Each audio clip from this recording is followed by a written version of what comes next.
President Trump says he believes that Congress is ready to pass smart legislation on background checks for gun sales in the wake of last week's deadly shootings in Texas and Ohio. And he says he can get the NRA on board as well. Here to talk about that and more is Florida Congressman Matt Gaetz. Congressman, thanks so much for being here. Oh, thanks for having me, Judge. And while I think it's appropriate to respond to these acts of violence, we should certainly respond with the things that will work. My concern is that a background check wouldn't have stopped the shooter in El Paso or in Dayton, and so I'm wondering why that seems to be at the center of the discussion.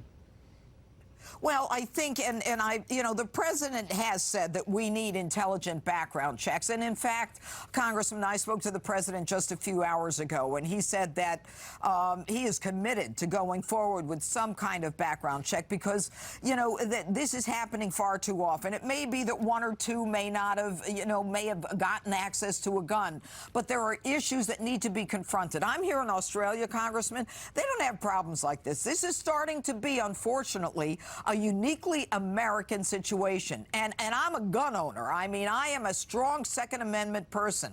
But some of the wrong people are getting their hands on guns. Nobody would suggest that in the United States we would want Australia's solution. There they went and confiscated all the guns. You know who did what Australia did? Venezuela. And now their people can't fight back when they're having to fight their way out of a socialist dictator. I think in the United States we need more of what Senator Graham has discussed when it relates to red flag laws and federal support for communities that want to do that. In my state of Florida, we passed a red flag law, and it's working. It's not burdening law-abiding people, but it is giving law enforcement the tools to be able to go after those who pose a threat to themselves or others, and it provides due process. All right, let me just interrupt you on one point. No one is suggesting that people's guns be taken away from them. So I think the comparison to Venezuela is a little, well, that's what Australia did. That's what Australia did, Judge. Well, but what we're talking about right now is something that is uniquely American. You cannot deny that, Congressman. We've got to do something about it in this country. Look, what we have done to fatherhood in America. Whatever it is, we've got to. But why start with burdening law-abiding gun owners? Congressman, this kid. Nobody's talking about affecting or taking away people's guns. The Heller opinion, the United States Supreme Court made it very clear that we have the right to have these guns for our own personal protection. No one is talking about taking our guns away.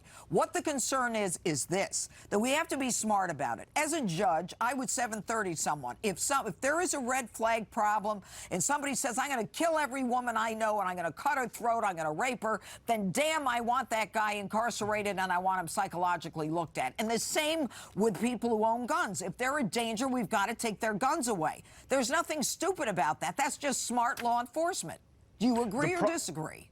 I agree as it relates to red flag laws with due process. I'm not sure that I agree that the background check bill passed by Nancy Pelosi's House of Representatives would do anything to reduce the frequency of mass shootings that have captivated the nation. In fact, there are none of the major mass shootings that we've looked at that would seem to be impacted at all by background check laws. So I think it's right for the president to want to start a national discussion about reducing violence. I think his remarks about the deep recesses of the internet that harbor hate were productive. I think that providing resources to communities that want to ensure that mentally ill people don't return from the mental institution to their arsenal are well-founded, but I do not believe that wide-scale background checks at a national level are proven to make anyone safer. And I think that in many cases, we often are so eager to do something that we don't take the time to take a breath and do the right thing that will make our community safe. There is nothing that the American people have to fear from law-abiding gun owners.